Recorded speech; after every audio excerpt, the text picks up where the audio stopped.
through our accreditation about a week and a half ago, and we passed all the 100 and some standards for the California state and the 6 NK standards, and they gave us 4 gold stars, 4 accommodations for the work. I want to thank all of you for all your hard work that you do to contribute to those efforts. There were 453 interviews that we did to be able to demonstrate the capacity and the kind of things that we do, and I want to extend my deepest thank yous to all of you who contributed to that effort. Faculty, staff, school administrators, principals, teachers, and teacher candidates, and of course, future teacher candidates as well. Today we are here because we have a wonderful event that we do annually at Sonoma State University called the Neves Evans Social Justice Lecture Series. And there are several people that I'm going to introduce that are going to kind of move us forward in this activity for today. So I would like now to introduce the president of Sonoma State University, Dr. Ruben Andrea.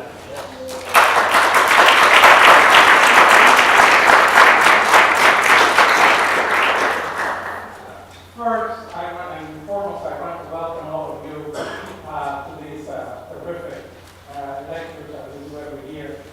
The Evans and Neves Social Justice Lecture. It is more Neves than Evans because she's really the person who really pushed for this idea. And now we're in the 7th year, this child is growing and is doing well in school. I particularly want to also welcome my co-conspirator, uninvited co-conspirator, the president of Santa Rosa Junior College, Frank Sean. He and I have seen more of each other than we've seen of our family, and that's dangerous. But welcome again.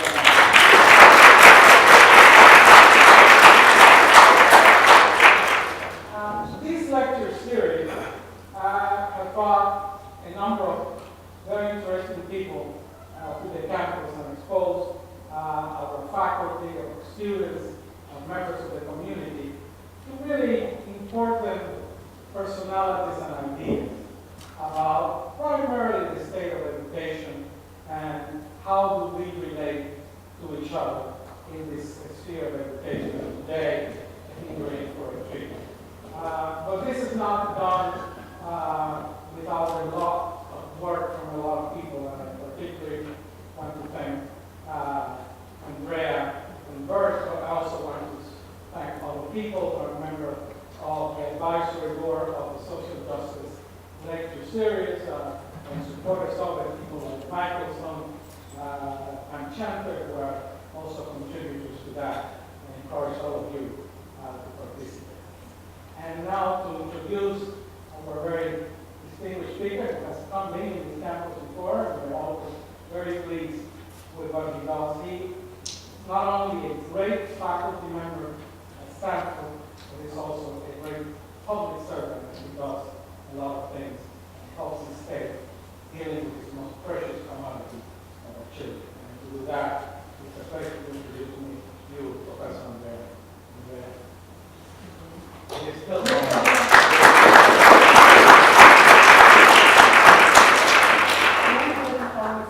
opportunity to introduce a professor that once had in graduate school, and I get to do that tonight.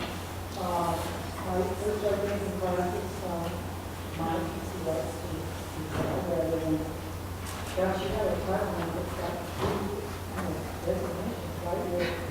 Doctor, Professor, President. Doctor, Professor, President, Kirst. But I took classes from him as a graduate student at Stanford and college, and it was so much, this was not my area. I ended up taking for courses from him because he's that good. What he does is, what he's a master of, is the bringing together the experience and the theory. For every theoretical position or theoretical idea that he brought to class, he also had an example. His stories from the war on poverty when he was, I keep getting this wrong, but it's something like the major director of the Senate Subcommittee on Education. And poverty and employment. Poverty and employment. But he wrote some of the major legislation that was passed during the most important time, I think, for social justice for people in education. So his stories were phenomenal. He has written something like 10 books. He started PACE along with, I think, Bruce Fuller was one of his students, or not? At UC Berkeley now, he's a very important contributor to the dialogue in education. But my guess, I'm sure you maybe, when you read articles on education that have to do with policy, usually Michael Kirst is quoted. You may have just glossed over and not recognize the name, but look for it the next time because he is a major source for the media, for the written text. He is one of the greats, and he's a marvelous teacher, and he has some very exciting news or information for us this evening. So please welcome Dr. Professor President Michael Kirst. Thank you.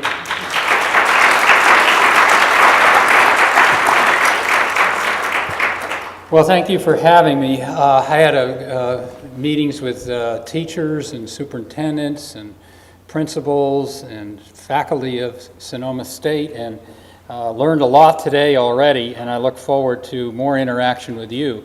I'm going to start with an overview of the challenges that we face. Many of you are aware of our situation, but I think it's useful to bring it together in some ways, and it points out the particular problems, and then outline some of the general solutions that we're working on now in Sacramento, and I'll really speak as a public official of the state government tonight, and at that point we'll take some questions. So let's begin with an overview of the situation in California as you look at it from our statewide perch. We have 6.2 million students, by far, of course, the largest student body. We have 1 out of 9 of the nation's students in California alone. They are now 52% Hispanic. That tends to grow every year. 30% white students, and then the rest are Asian American, African American, and many other types. So it is a very diverse student body. No other state approaches this. We have 1.6 million of the 6.2 million who are limited English, meaning they cannot function well in English in the classroom. That's between 24 and 25% of our population. Again, no other state is close to this. And our challenge is to bring many of these students all the way up to being academically ready for college, successful in college, and mastering academic English, which, as you all know, is a rarefied version, I guess, of English as well. So that's our student body, challenging. We have among the lowest in the country in terms of our parents who have any college education at all. So it is a challenging situation and an interesting situation, and one that we can make headway with. Our expenditure level is below the average if you actually use the cost, but you need to adjust for our high cost of living here. And we're between 45th and 47th. We bob up and down. Currently, some new numbers came out in the last week, and we're down to 47th. So, in terms of spending, so you have a challenging population. New Jersey spends twice as much per pupil as we do. New York spends 80% more per pupil than we do. So you'll hear people talking about, lots of money's gone into K12 education and over the past 20 years, and that's true in national figures, but California, of course, has been a particular situation. A dynamic we've had for years is very high teacher salaries, and as you'll see later, among about the largest class sizes in the country and so on. So the teacher salaries are first but seventh if adjusted for our costs. So we have a pattern of fairly high salaries given that, but the trade-off is they teach in more children in their classrooms than any other state. Sometimes Utah exceeds our class size, but I think we're at 49th now. So that gives you a quick overview of that. And now, when you look at an important figure, which is the ratio of the total school staff per 1,000 students. That's all the types of school staff that are in touch with children. We are 50th in that, and 72% of the national average. So I came from this morning. I did a program called KQED Forum, a 2-hour program at Castlemont High School in Oakland, and then drove up here from there. And those students really have very stressful lives in many cases outside of school, not a lot of support. Very important for people to know them and their problems. So our guidance, this is statewide, our guidance librarians and teachers are 50th in the state, in the country. So there's the infrastructure of personnel is very, very rare in terms of being the lowest, and a real problem. And so if you look at this, I'm ending this section with saying a better financial base is a top priority. The top priority of Governor Brown's administration is raising revenue. And the November ballot with a revenue base on there and tax increase on the ballot is the absolute top priority. But it's, of course, not the whole picture. There's a lot, and a great deal of what people say is it's how you spend the money. But California case really has a point, I think, for saying where it's such a condition that money is really beginning to affect everything in a way that we can't sustain and improve as well as we should. So now let me move on to the efficiency level. If you look at this next overview, you'll see that our schools have become more efficient. Here is a test score increase. These are proficiency on 8th grade English, and these are on our California standards tests. And so we've been measuring them longitudinally from 203 to 211. And look at the significant increases. The budget has been going down in all of these years except 206, 207. And yet you'll see the substantial increase in the Hispanic proficiency over that time. And then you'll see the white comparison. So here you see the dilemma that you often face. You'll read in the paper, we're doing not much to close the achievement gap. That's true. On the other hand, we are making progress with all groups despite less money. So it shows that when the system focuses on something, and as I'll get along later, we're not happy with our new with our current assessment system and our tests. But if you focus people on certain types of instruction, you'll get some results, and we've gotten some results. So this is a very, I think, interesting statistic and mirrors what's going on. Long way to go, but with enough focus and push, if we get the right targets, I think we can make real progress. Now, on the national assessment, those numbers I gave you before are in our state test called California Standards Test. There's a national assessment called the National Assessment of Education Progress. And California there is consistently among the 5 lowest states in the U.S. In math and English language arts. We're a little bit stronger in mathematics, sometimes getting into the 40s. But we're generally linked with the Deep South states and Arizona. Part of this problem is that the national assessment is different than our California state tests. The national assessment is much more of what I'm going to talk about next, which is assessments and standards for pupils that really deal with problem solving, synthesis, analysis, working together to solve problems. The national test has performance items that students could do. Ours are all closed-end, multiple choice tests, 4 or 5 choices. So it's a rather primitive and old-fashioned view of assessment. We're going to work on that. I'll come to that. And so part of our problem is that we're not in sync with the national assessment, and as I'll indicate, we will be later. But this certainly indicates a problem.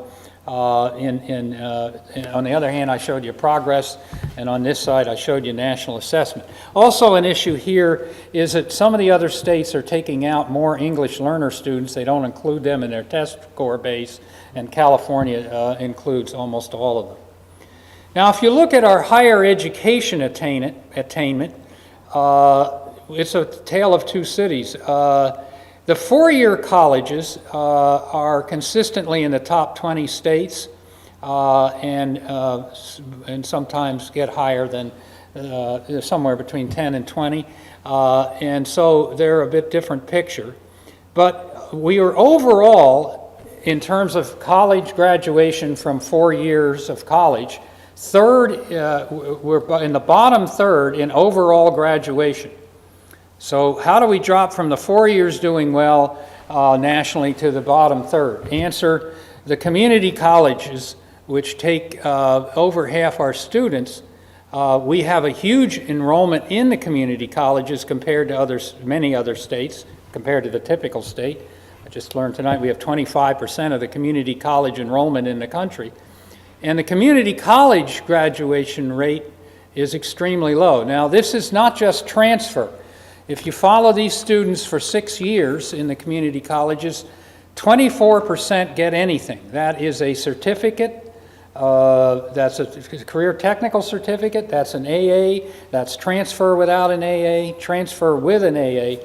So 24% complete in that time period. And of the Hispanic population, which is a majority of our school population, 17% complete anything in our community colleges after 6 years.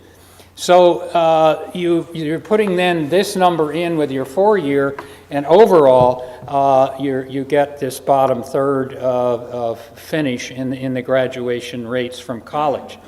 So obviously from this, there's one area of crucial work is in the community colleges, and much better articulation between the community colleges and the K12 system. We're definitely much more working with the community colleges than we did when we set up our former standards and assessments in the prior years. Now let me shift a little bit talk a little bit for maybe Sacramento people that are interested in how we make policy up there. There's a new policy making role for the State Board of Education. Under the old governors, going back to Pete Wilson, they created in their offices a Secretary of Education office. And then we have a elected state superintendent, Tom Torlakson, that I work in sync with, and we're friends, and we have our arguments, but we're really working together. And then we have the appointed State Board of Education that I head by the governor. So you had a Secretary of Education appointed by the governor. He was called, or she called secretary, then the state board president and the state superintendent. And then the governor, Schwarzenegger, had somebody in his own office that also handled education in a major way. So Governor Brown has eliminated the Secretary of Education and cut back his office to somebody who's a troubleshooter, and he actually makes policy through the State Board of Education, and our executive director, Susan Burr, is also a direct advisor to the governor, as I am as well. So we have a focus of policy making, and the State Board is a much more important component of that than it has been in far as I can tell, any time since World War II. So it's a very slim kind of direct operation, and we are working better in sync. Now the governor who I talked with, and we had a long chat last night at 9:30, is seeking, this is not his way of putting it, but I'm putting it this way, he's seeking a fourth way of education policy. And what are the other three ways as I see them? The other three ways are, there's a group that the former Washington, D.C. school superintendent Michelle Rhee is identified with, and others. which is essentially highly reliant on vouchers, charters, in which we support charters, and on teacher evaluation, teacher policy, teacher hiring, firing, and that sort of area, as that's the key to the solution. And so that there's something there, and there sure is, but it's not the whole solution. On the other hand, you have the defenders of the system. One of the most prominent of those, somebody would be interesting to have sometime, would be Diane Ravitch, who is now, sees that there's too much testing, teachers are getting bashed, and essentially we should be incrementalizing on the current system. She doesn't really have a clear solution in that sense, but she is fighting the other side. The third way, which we're having surprising difficulty with, is the Obama administration in Washington. As you'll see when I talk about where we're going, we are trying to reduce power from Sacramento back down to the school districts. Sacramento has been taking over details of education ever since the mid-1960s. And we now have an education code that at my age I don't want to lift anymore. We have 62 categorical programs, and the legislature in its wisdom introduces 200 bills a year in education and passes maybe 50, so it just keeps adding. So we're trying to reverse the power with much more local flexibility. I'll talk about that in a minute. As we see the Obama administration, they're pushing us to centralize power back in Sacramento. For example, what we were talking about last night was a thing called the No Child Left Behind waiver, which the administration wants all states to do, and so far we haven't made a decision. But this would require the state, for example, to have a detailed policy on how to evaluate teachers and principals and enforce it in every school district in the state. And so here's a couple problems for California. We have a law that when you mandate something, you have to pay for it. Because with the local districts not having property tax as they do in New York or Pennsylvania or Illinois or something, then they can't pay for a mandate because they don't have any ability to raise their own money typically. So we would have to then fund this teacher and principal evaluation system. And moreover, I'm not sure where they would get the personnel to do this. I met with principals and superintendents today, and the principals don't have a lot of time to evaluate teachers. A lot of these evaluation systems are not only just using test scores, but they're using as well classroom observations. Who's to do these observations? Who's to score them? That will add to personnel and so on. And our tests that we now have, they are not growth oriented. They're not meant to show somebody's progress grade over grade. So they're not that good for teacher evaluation. They weren't designed for teacher evaluation very well. So we're currently pushing back, saying, give us more flexibility. So that is the third way would be the Obama way. So let me now talk a little bit about what the state is trying to do and what some of our priorities are, in addition to raising revenue. So the first thing is to simplify the education funding. After all of the, first thing is to raise revenue, then move on to funding. There are probably 20 people in Sacramento that understand the Byzantine system of California school finance. I'd like to put all those guys out of business. It is so complex. It is an historical accretion of nonsense. It is built up over the years with no underlying rationale. And it has 60, in addition to these restrictions, it has 62 categorical programs that are separately funded strands that come down to school districts in its design. These categorical programs cancel each other out so that they're essentially a flat grant. Some of them go to the low-income school districts, some of them go to the high-income, and you add it up, it's a flat grant. So it's complex, and it's relatively inflexible, and it does not adjust for pupil needs. So the governor has proposed a weighted pupil formula. It's something I've written about for years and wrote a blueprint on it with now the Supreme Court judge called Goodwin Liu, who was at the University of California at Berkeley. The weighted pupil formula would abolish most of the categorical funding, not money, for example, for special education students, and then allow it to be put into a single pot that would be flexible, simple, and we would adjust the whole thing for the number of low-income children a district has, and then English learners, students who are not low income, so you don't double count the English learners. And it would have much more focus on where the student needs are. The last time the legislature got any money in 2006, they created 22 new categorical programs, and they refunded 5. Alice Waters from the famous Berkeley restaurant, she wanted school gardens, a school gardens categorical. She got it. Everybody walked in the door, came out with a categorical.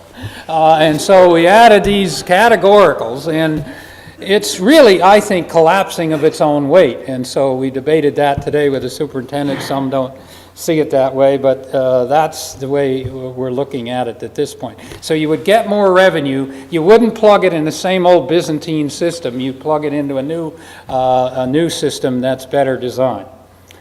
Our second biggest thing, which picks up on my earlier comments, is to develop a comprehensive system for implementing the Common Core college-ready standards. Now, the Common Core is something that I did not see coming, frankly. I've been a big thinker that the states have all gone their different ways, and they would not adopt a common curriculum and common assessments. And by God, 46 states, all but Texas, Alaska, Virginia, and Montana, I think is the fourth, have adopted the same curriculum standards. So this is a nationwide movement.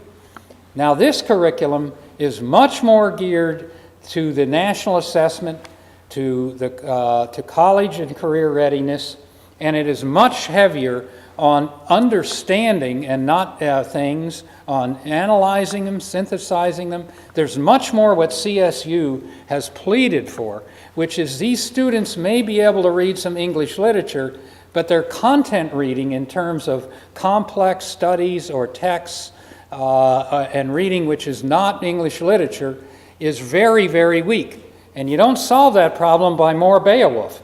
And so the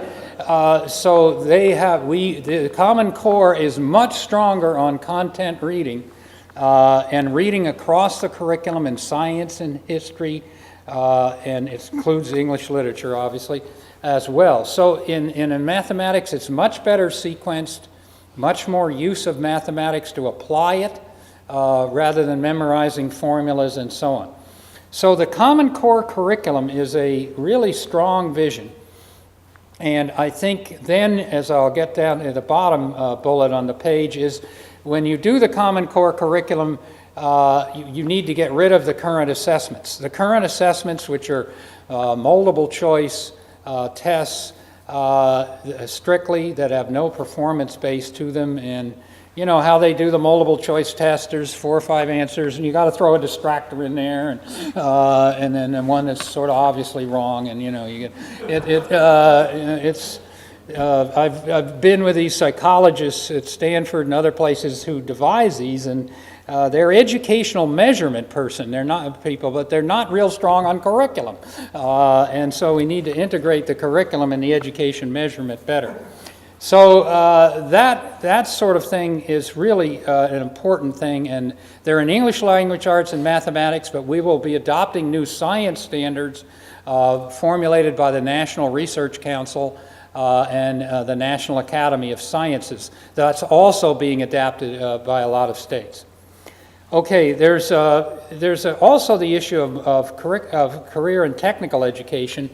And a lot of the Common Core doesn't have a clear pathway for those students. So we need to develop what we call moldable pathways so that students who are going into, let's say, a technical program in a community college have a pathway that's clear for them. The next bullet there, align the English language standards with the Common Core and new assessments. California has had a set of English language learner standards over here, and then its other academic standards for everybody else sort of over there.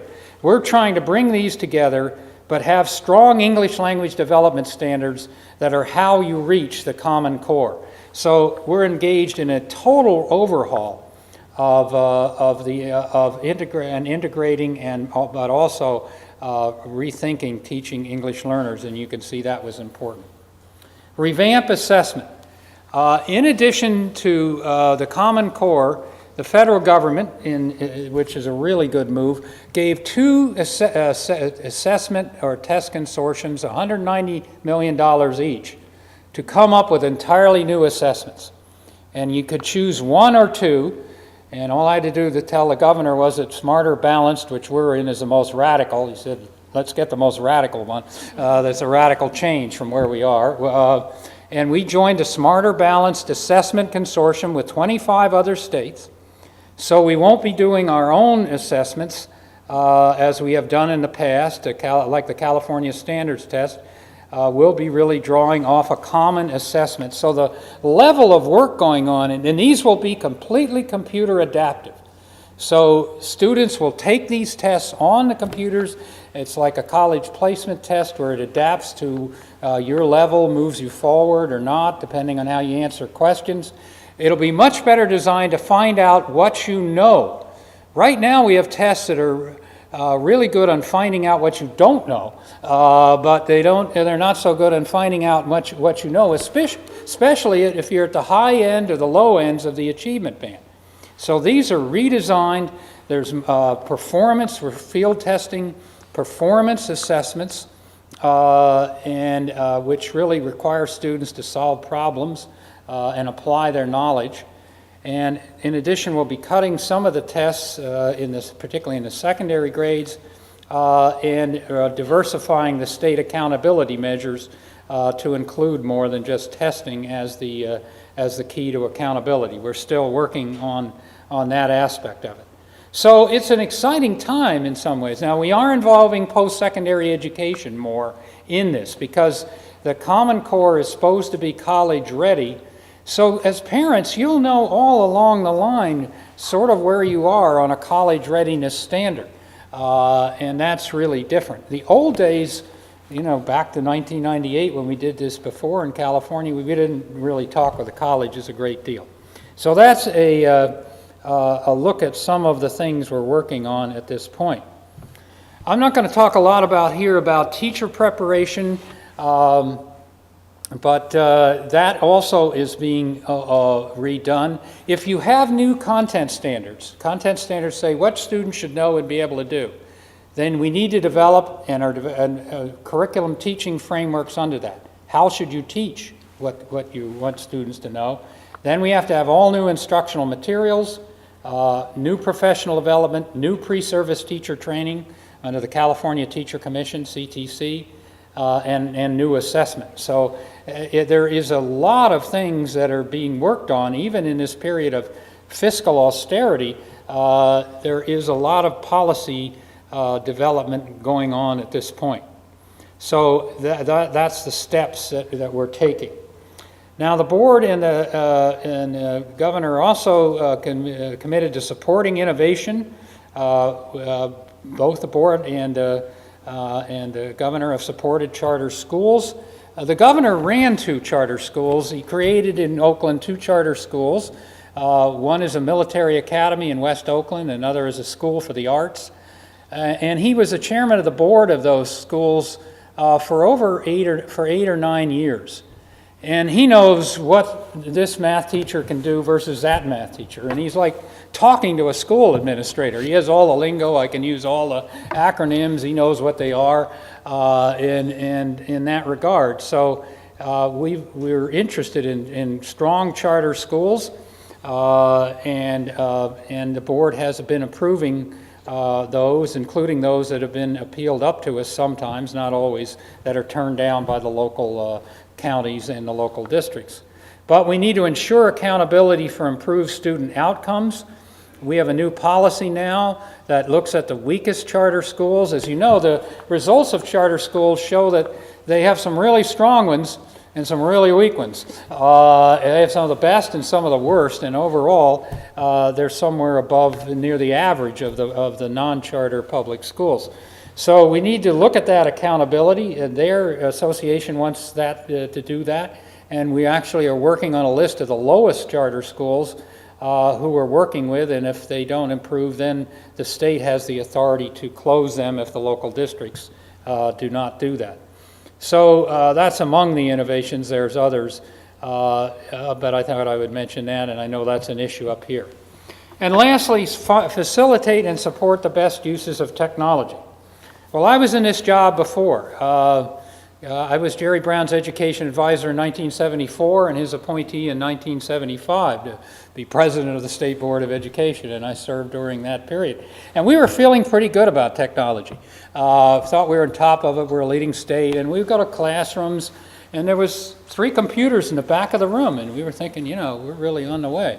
Well, I come back. I think you know where this is going. I come back in 2011, back to the classrooms, 3 computers in the back of the room.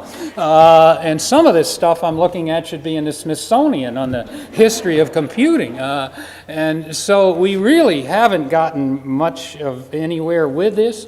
I find out that our school district offices have a lot of high-speed bandwidth, but a lot of our schools don't.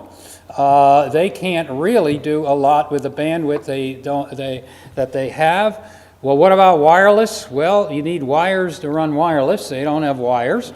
So our infrastructure is really still lacking, and the whole technology area has been surprisingly underdeveloped. Yes, we have some good computers in computer laboratories. And that's the way education has, quote, innovated mostly over the years. You add things onto the structure. You don't change the core instructional model, you add things. So you add the computer lab. We had one of those in my day. It was called a typing lab, and you went over there. And it was still, but it's still a different place from that. So we need to get going on this. Frankly, it's surprisingly frustrating and unclear as to what one would do about it exactly at this point. Of course, the financing is very difficult for the school districts to do anything about it, and a lot of them have good ideas. So let me sum up and then take some questions by saying we face a very difficult picture. We have been making progress that has been largely unrecognized on our achievement and on our current assessments that we are giving, and the schools have been adapting to this, but we certainly have a long way to go. But as you can see from this list, there's a lot of discussion in the air about new things, new approaches, and with this Common Core curriculum and common assessment, we're no longer alone in this. I mean, I read daily, what's New York doing? They have, or Illinois, or Colorado. They have the same standards we do. They will have a similar assessment than we do. They're doing exciting things. All of that's directly relevant to me now that we have, in effect, a common market for a lot of our change that we have to hope to make in instruction. But when you come all down to it, the improvement here will happen in classrooms, teacher by teacher, and that's where the game will be won or lost. And all of this grand talk I've given you is a long way from the actual classroom implementation. And so I look forward to working with you and with others about that, and I'll stop and take some questions.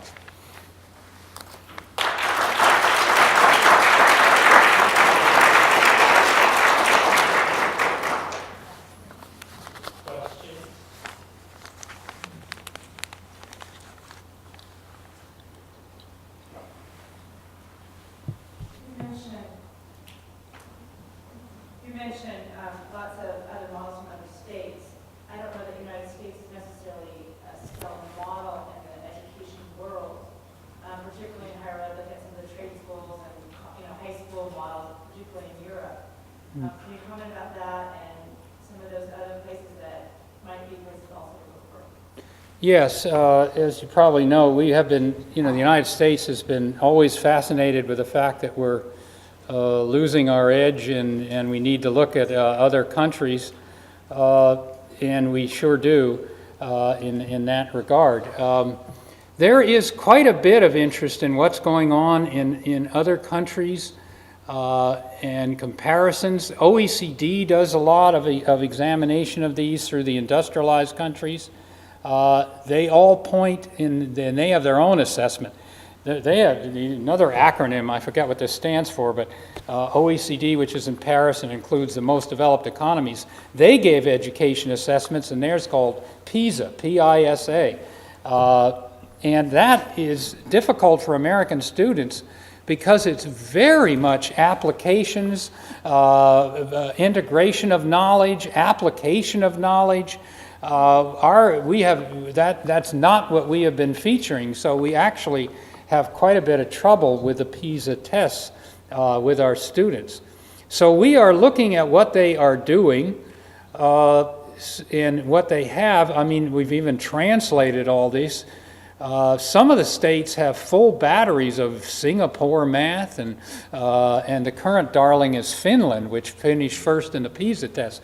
Sometimes these comparisons are like reading an auto magazine and comparing subcompacts to dump trucks. I mean, Finland has 2 million people, and we have 310 million, and so you wonder what the transfers are here in some of these settings. Singapore is a city-state, but other larger countries have also been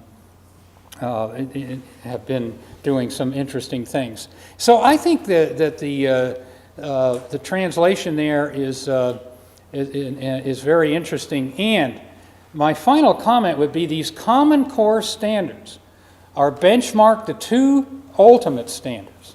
So the standards on what students should know and be able to do are benchmarked to college-ready, and they're benchmarked to international standards.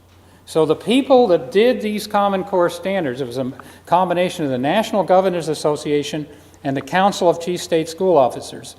These standards then, if we would meet us, are benchmarked and have the attributes of international standards. First time I know of that the United States has systematically looked at international standards and said, what are they, and brought them back. And the other revelation is that we actually talked to the colleges before we did our K12 standards. That's, rarely happened and did not happen last time in California in that regard. And yes.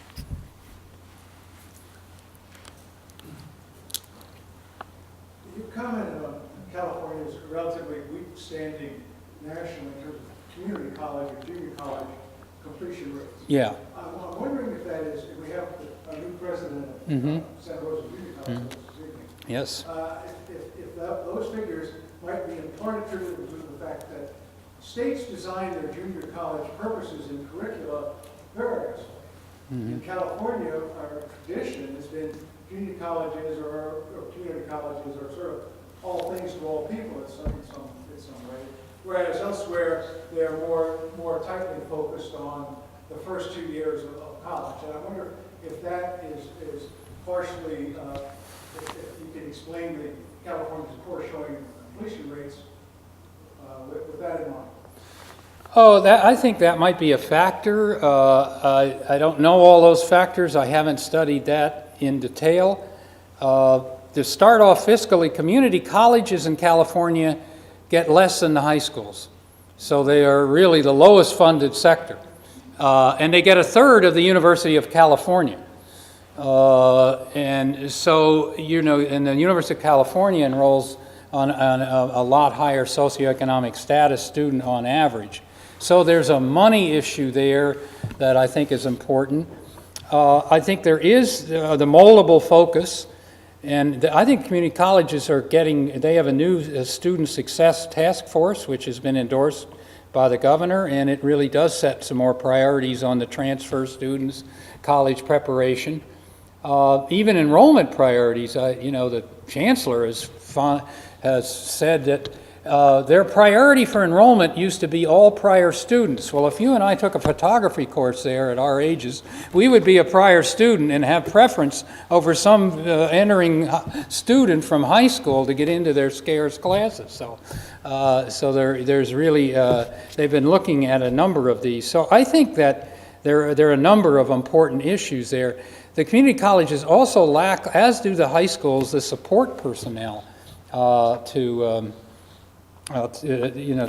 student service personnel to really assist some of the students. But yeah, I think some focus is an issue there, and there I recommend the Community College Student Success Task Force report.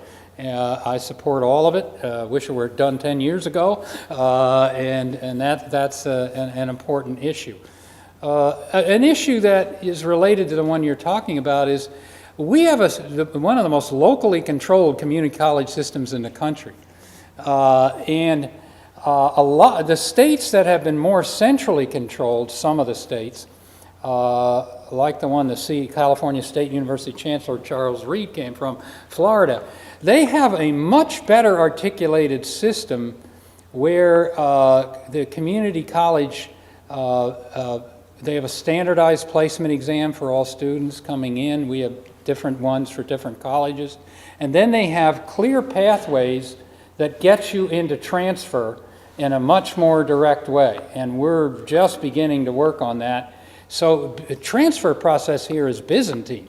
I mean, you transfer from a community college history major to, there's no standard thing. Sonoma State may require something different than Cal State East Bay or UC Irvine or whatever. So I think that's a whole other area of policy, but part of it is money and lack of student services, but my own personal humble opinion is that some of it is the way we're running the system, and clearly the Chancellor and the Community College Board agree with that because they have just passed this sweeping change. So they're also very much on the move.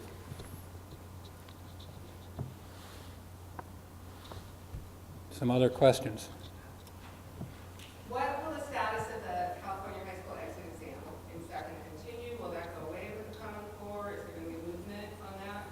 I don't know, but it's really up for consideration. We have an assessment group looking at all our assessments. So the high school end of course tests are up for grabs. Logically, you don't, if the new assessments come in, I don't think you'd need maybe a whole separate high school exit exam. You would have a cut point on the Common Core test that would be high school graduation. I can't assure you that that's going to happen, but that's very much in the thinking of design. Now, on the other, and theoretically, if the test is computer adaptive, you could adapt, and the student is pretty weak and on the margin, the computer adaptive testing format would adapt into that area. So, in theory, I think it's very much up for grabs that we'll have a separate test. I don't know, but there's a lot of people think that that particular format of the test and type of the test needs to be better integrated with the overall system and to be rethought. So that's very much on our mind, and we're very open-minded about whether to recommend continuing that or not. And I don't know. You mentioned New York several times, and when I was going to school in New York, we had vocational schools, but not everyone was college bound or even community college bound. And there was a school for electricians, school for butchers. We don't really seem to have anything like that here. Is anyone, yet I've heard parents in our neighborhood say, there is no place for the kid that goes on this high who is not college material. Are we looking at doing anything for kids who have no place at college but might be better employed without having to go even to community college first? We do have some programs for that area. I don't think the California model has been to set up regional occupation centers where students go a half day or so and then they go a half day to their high school. So they're not entirely in a separate program. We have regional occupation centers and regional occupation programs that are really geared for part of the day, but they have to sometimes move from one school to another, which poses problems. So we're not going the direction of separate schools, but you know, in older eras such as mine, their job structure was very different. And I grew up in an industrial town in Pennsylvania called Reading, Pennsylvania, factory town, row houses. Any been out there? And you know, our whole manufacturing thing just went away, largely went away, not all of it. So the job structures are so different now and you change jobs so often that preparation for a specific narrow job type is really not, I think, the way to go. But you have a broader point, and I brought this up in my talk, that the college and career-ready Common Core is really not, does not have a clear pathway for students who want to go into a career technical education certificate at a private or profit area. So, you know, last month I was up at Delta Community College in Stockton, and I was at the auto collision program there. Now, there will be collisions, and you can't send a car to China. I mean, so that'll have to be done here. So, and so that's a particular kind of thing. My own view is we need to think about pathways for these students that keep the college door open and really articulate with the community colleges, but also have a curriculum that's more attuned to what they have. And so I am troubled by this push that all students you know, should be doing A to G. I mean, if they want to, that's fine. I know it's the default curriculum in some cases. But A to G is, first of all, it's established by the Board of Admissions of the University of California. Who created them as the arbiters of pathways and standards? I mean, I know those guys. I've met with them. They're not who I'd put in charge of setting up these standards and approving courses. So I don't think their issue has been to preserve selectivity at the University of California. That's Stanford's game. We're all about selection. Now that is not a broad thinking for a system. So I'm troubled by A to G as the only pathway that's clear for students. And if you don't do A to G, there's a grab bag of courses that lead you nowhere. And so I think that's what you're getting at, and that's somewhat what we have in a typical situation. So there is increasing unease about this by many people.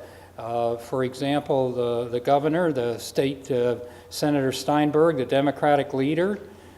This was one of the leading issues that the Republican Party in both the Assembly and the Senate were concerned about during my confirmation hearings. What are you doing about this kind of area? And also the elected state superintendent Tom Torlingson, who was a high school teacher and really understands this kind of stuff, is also concerned about it. And we have no real policy now, and we have very few pathways that are in this area. And that's, I think, part of our problem of articulation with community college. Finally, the thing that that troubles me and about this that I'm personally working on is the pathway for college is through Algebra 2 and then beyond. And and I don't know that all pupils will want Algebra 2, though I know it's heresy in the CSU because they have A to G, and I apologize to the president and so on. But the A to G has the Algebra 2. What we're working on at the Carnegie Foundation, I'm really just an advisor for teaching, is what's called a stat way, a statistics way through. That would not be just Algebra 2. We're also creating what's called a quant way, which is more about understanding and using mathematics and numbers. And a number of community colleges in California are participating in that they might have they might institute the stat way as their mathematics program for some pupils. So I think we need this kind of creative out-of-the-box thinking, and we need some help from higher education that also is helping us think about this problem in different ways. So yeah, this is an issue that we think about a lot.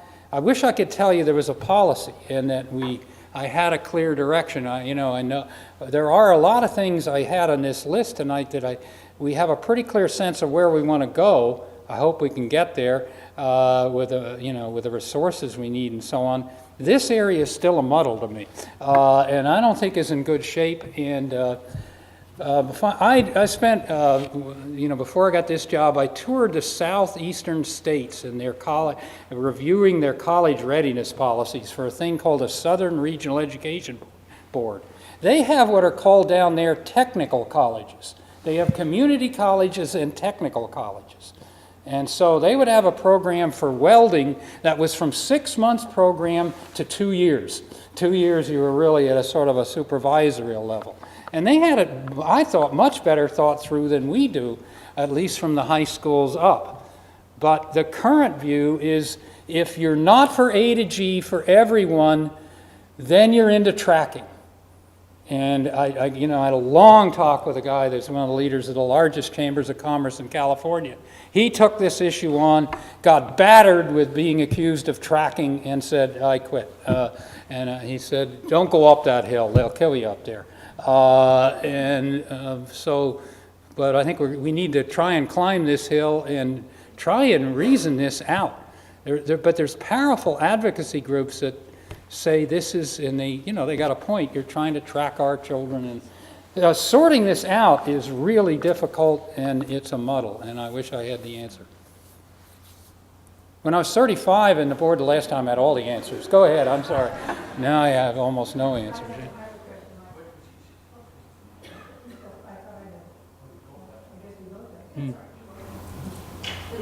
Yeah, you talked about categorical A programs. I think you said there was 61. 62, yeah. 62,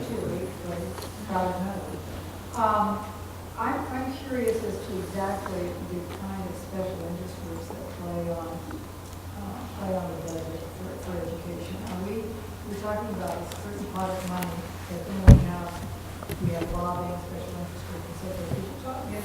Yeah, and this goes back to before. See, each categorical program leads to a disease known as hardening of the categories. And the categorical programs hire contract lobbyists in Sacramento who lobby to preserve their category. And so there's a whole bunch of guys, many of whom I know and see in various watering holes in Sacramento, who are making their living off protecting the categoricals. So it is, when you set up these programs, they're going to get organized for preservation. So taking them all on at once is really a difficult, bold thing. That's what the governor's trying to do in the budget process, where he has a lot more power and deals can be made in the budget process in a different and faster way. And so it is a strong political thing. On the other hand, a lot of the categorical programs serve really good purposes. AVID is a categorical program. It's been a very successful program for various minorities, particularly Hispanics, for college preparation. The regional occupation, programs and regional occupation center for career tech are categorical programs. Without that, I think we'd have almost no focus that's at a high level beyond introductory courses. So there's an argument about keeping them that goes beyond politics. But I think the position that I've come to And I know the governor has too, and he was 35 when he got in office, and I was 35. Bill Honig was a former state superintendent, was 35.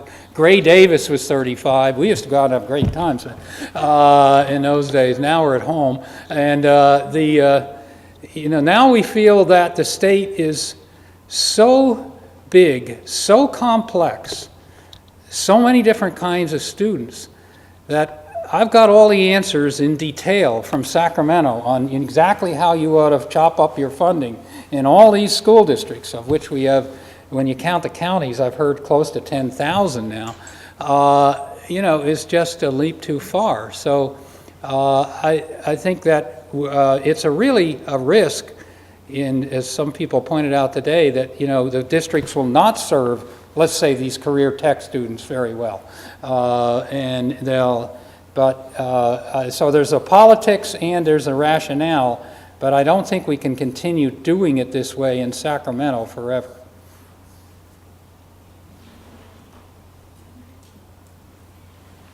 As a superintendent of 12,000 secondary students, I'd just like to suggest to you, Dr. Kirst, that when you determine at the state level what kind of testing you're going to use, that you connect it with accountability for students and parents. That's the only way that we're going to be able to successfully engage the students in the testing programs. When we went to the CASI, and it was an element that they had to have for the diploma, that got their attention. And we really got significant progress with our students. Whereas with the CSTs and the other kinds of assessments that we have, not so much, because their graduation was not dependent on it. So I beg of you, please make it so that the students and the parents are accountable, as well as the staff members in all different school districts. Okay, well, let's think about some way. I see the point. I agree with you. Let's think about some ways that you could do this. And some ways may be in your power as superintendent, and you need to correct me. So keep the microphone there. But I'm not sure of the state law. A lot of things are blamed on the state, and I do want to get back to the state responsibility on this. I agree there is one. And now let's assume that we have tests that you and I feel ought to be handled that way. Let's make that assumption. I'm not sure the current tests you can defend. See, I have trouble saying you ought to do that with the current test, so I'm working to. But let's imagine that we had better tests that you and I thought might merit being 25% of the grade in the physics course or Algebra 1 or whatever, and might be something that's significantly reviewed on the report card. My impression now is that the state tests are not really things that, go home to the parents. They're sent by the state to the parent.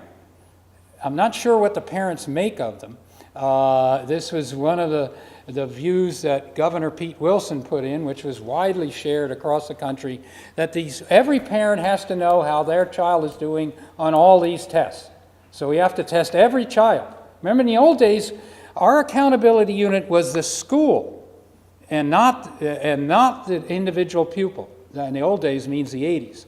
Then we shifted over to the No Child Left Behind model, but we preceded No Child Left Behind. You can't blame this on them. That you test every school every year and every damn thing you can think of. And you send it home, and the parents will have the information, and they will take action to improve it. So they do get this report card. I have grandchildren. They come. It comes to them, and I pour all over it and look at it and so on.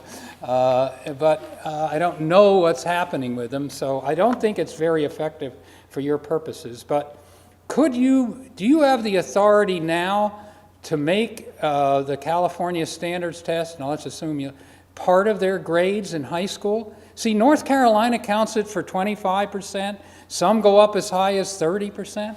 Do you have that authority, or do we forbid you to do that? I can't. In the ed code, the teachers are responsible for the grades, and that it is their bailiwick unless there's some kind of malfeasance. And so we couldn't order them to do that, but I suppose it could be negotiated where that would become, but then it becomes a problem of politics, because then you have one district who mandates it as part of their grades, and the next district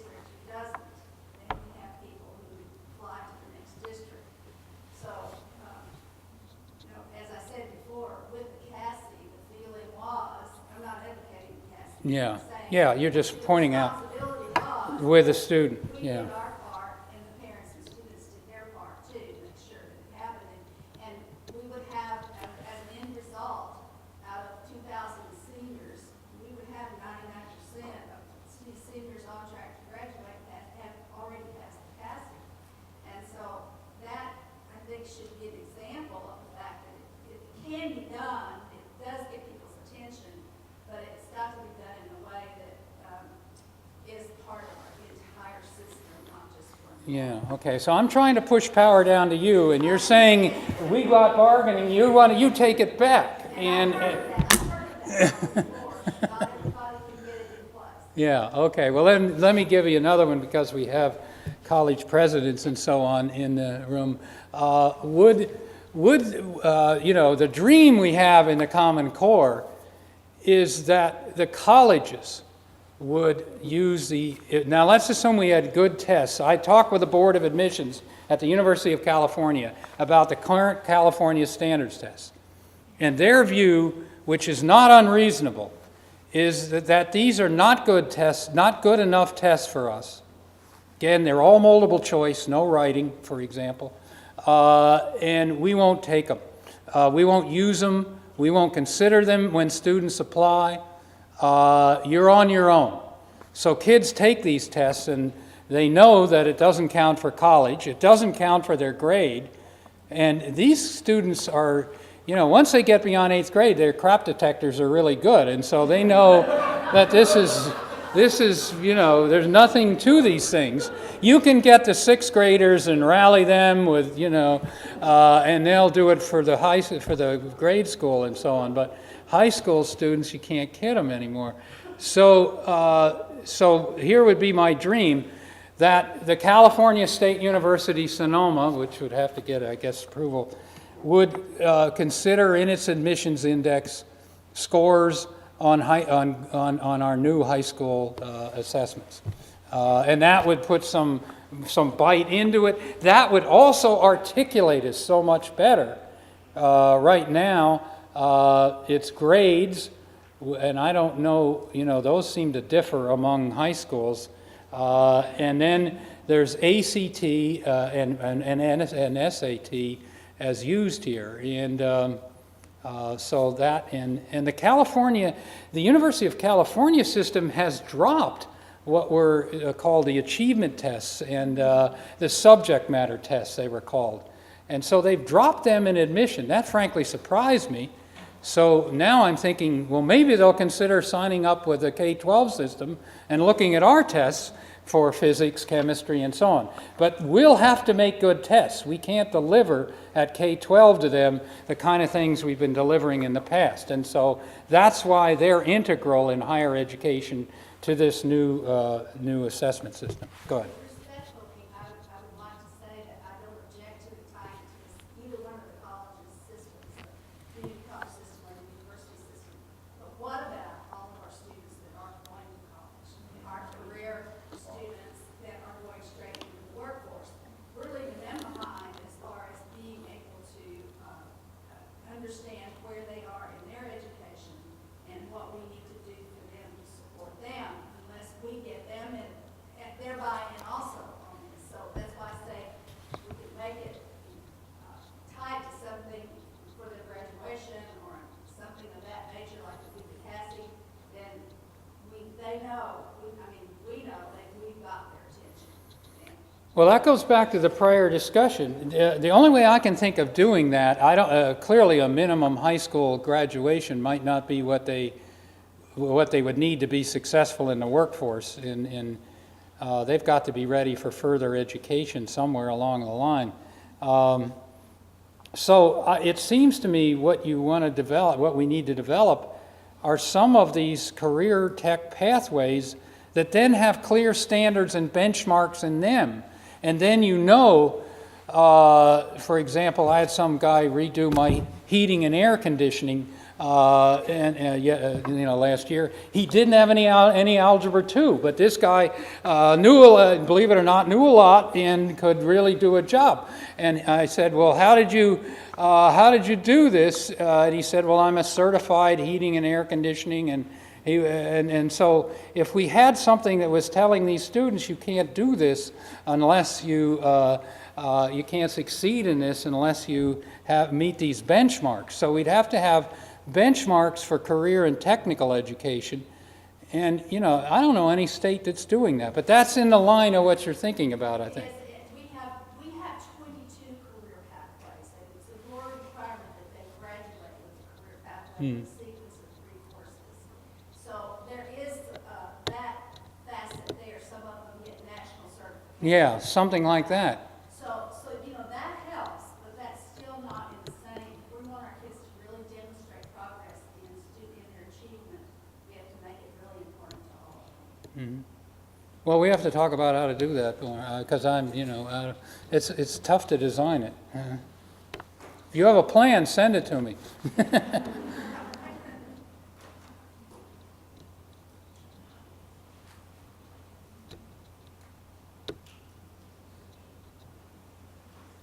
There's a question. I would like to bring some conversation a little bit back down to the younger elementary school students.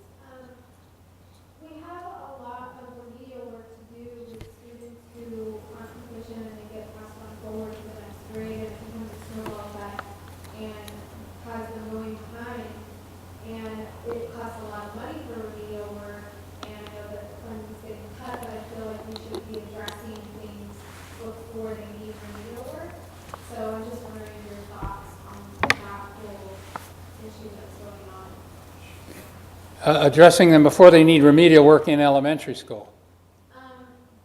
If they need remedial work, anytime after, like anywhere that they do need remedial work, and the problem of them getting passed on to the next grade, when Yeah. they're not prepared, and then it just gets worse and worse. Yeah, well, obviously we need indicators, and teachers, though, have a good sense of that. But I think we'll be developing some better indicators for you now, because if I don't want to harp on assessment, but if you have assessments that tell you what they do know as well as what they don't know, and then you'll have a better sense of where to go.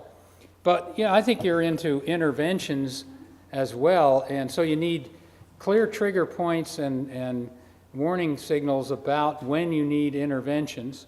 For example, chronic absence is a really good one that we've been spending some time on working on with local districts to look at patterns of chronic absence and see that issue, and so that's something that you can measure. But you raise the issue of intervention policies and instructional intervention techniques and depth there, and that is something that is really important. And we have been, the only thing we've been doing on that is working on more instructional materials that we could recommend and hopefully pay for that would be useful to that. Another example of this, of course, is extended time. I mean, and so, but we've been going backwards in time, cutting the school year in some places. Where my grandchildren are up in Nevada County, they're down 5 days from what they were before, and so it's and more coming maybe. So programs that allow more instructional time. And then in the essence of it, in the final part of it, is not much of what I've talked about tonight has to do with, okay, I've taken your temperature and I know sort of what's wrong with you. You're asking a question in some ways, how do teachers, reteach, if you will, something that students didn't get initially? And what is the resources and understanding for doing that? So I think it's one of the things that we're working most intensively with at the state level. This is mostly for handicapped children, but is response to intervention, called RTI. Yeah, you know about that. And I think that kind of approach is something we need to work on, and the state needs to provide more leadership in how that can happen.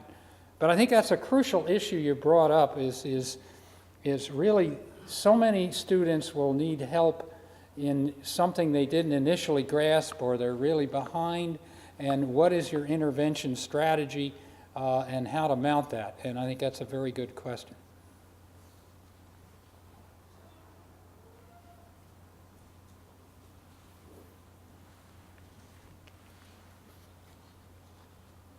Going back to the per pupil funding model that you proposed, my understanding that the first pass look at that model for what you might call middle class school district has maybe 10 to 20% free and reduced lunch.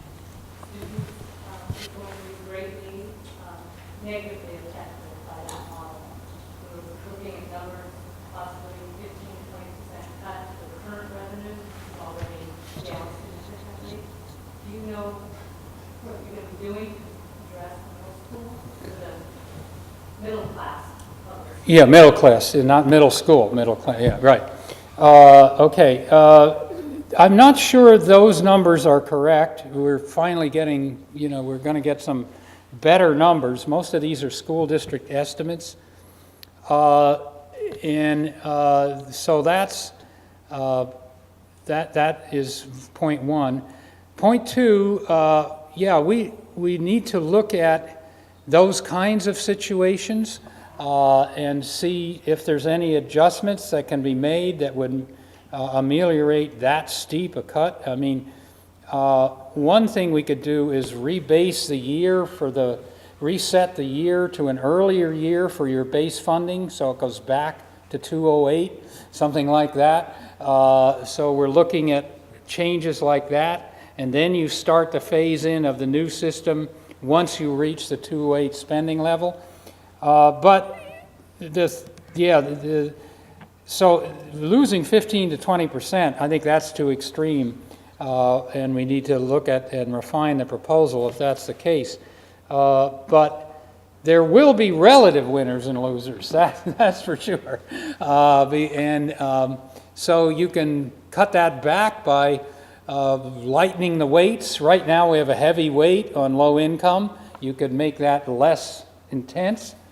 But I think no matter how you work on it, there's still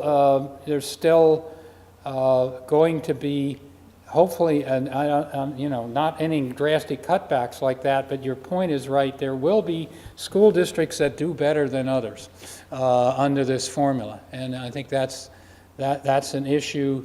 And even if we had a lot of money, there'd be school districts that did better than others with this kind of a situation. But so it's really a policy choice about where you want to put the bulk of the funding.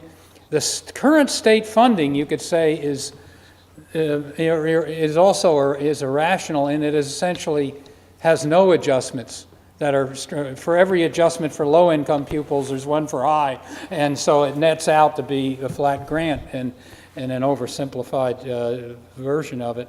And so the current flat grant, I think, is pretty much indefensible, and so when you think about revising the system, you end up with the situation you're talking about. But you got your hands on a right issue, and it's really it's a public policy choice here.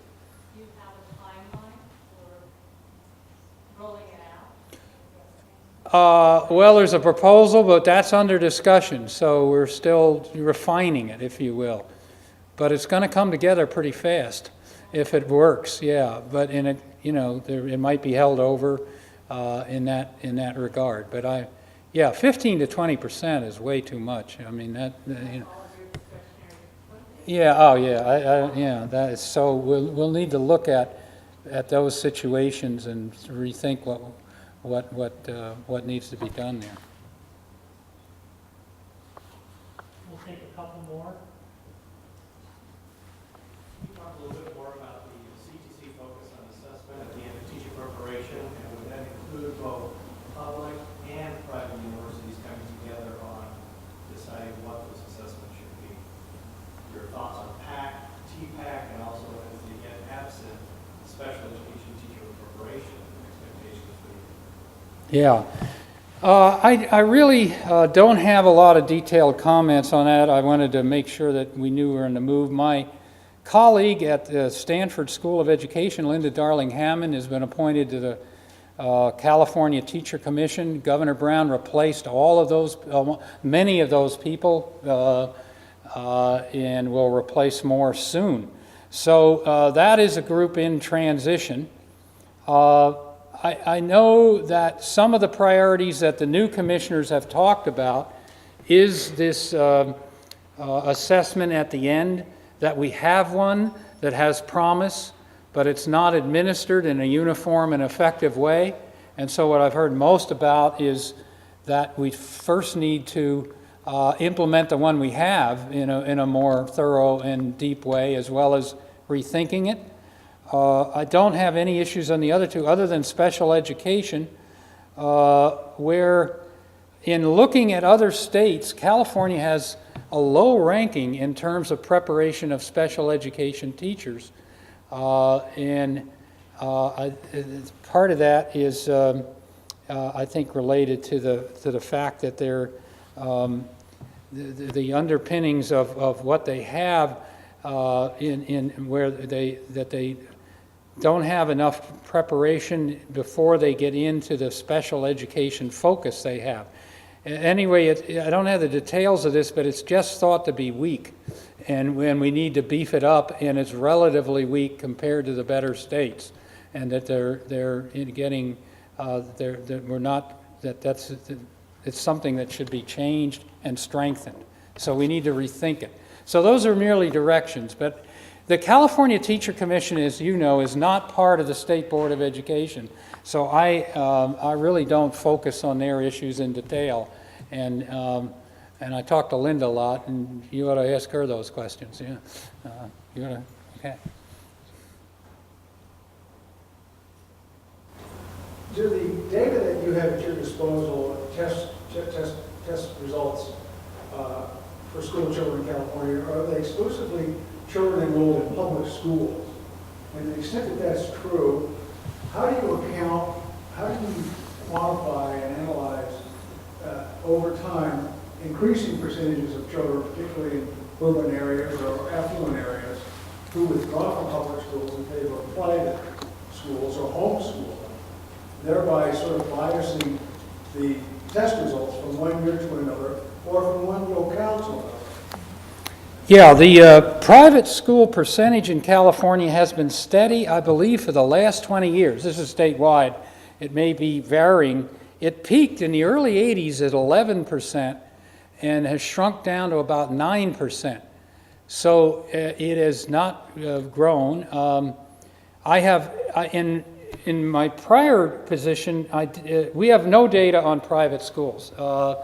That's really very solid. We produce very little.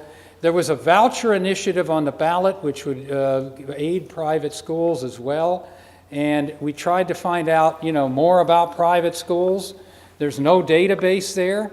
When I was president of the State Board of Education before, I tried to make a deal with the Catholic systems to let us, see their test data, or give samples of our test to theirs. No way. A lot of the traditional Christian schools don't want anything to do with the state and with their regulations or their information systems. And homeschoolers are really hard to gather information on in that regard. So we don't really have I don't see a lot of data in California on the private sector at all. And nationally, what's happened, in 1970, 80% of the private school children in America were in Catholic schools. That is now down to about 40%.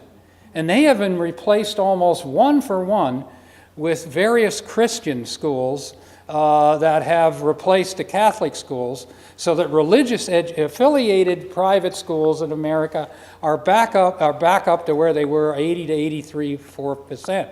So there's a very small independent sector that is not affiliated with religion. And so when you get into try and collect data from religious schools, I found we just couldn't make any headway with them. They have to agree to give it to us. And California has very limited regulations on private schools. We're really heavy on the public school regulation, and compared to other states, really light on private school regulation. So we have let them go their own way. That probably may be for the good, and therefore we don't regulate them much, and we don't know what they do. So it's, and I don't know whether, and I think these parents may be generalizing that private schools are so good off of, some limited sample that they're thinking of. But you need to understand private education. You need to understand the performance of the religious schools, because they're the overwhelming numbers of schools. And we need to know, and we don't have a good handle on what they're doing. And I don't even know, for a lot of the Christian schools that are not Catholic, I don't even know I have no idea what they're teaching. I mean, they don't, it may be fine, I just don't know. So it's a really dark continent. Well, the percentages hold relatively steady, you just said. But isn't it true that the percentage of enrollment in private or religiously oriented schools is higher in urban areas, for example, than it is in suburbs? I don't know. I don't know. The Catholic schools have been closing down. So when you just lost one here, for example, Ursuline, and so for one, there's been a lot of closures, and a lot of that's been in the traditional urban areas that have had Catholic schools. So the answer is I don't know in regard to what's happening there. I just know you have a tremendous growth in the Catholic population because of the Hispanic population. And coming from the Philadelphia area, nowhere near the spread of Catholic schools that served in my day, Polish students, Irish students, and all kinds of other students. So the church has clearly pulled back, Catholic Church, from education as a priority. And that is a really important fact in private education. And again, the surge of the Christian sector has been really strong, and I don't know whether that's slowing down or not. Well, I want to thank you, Dr., Professor, President Kirst, for your time here today with us. Let's give him a big round of applause.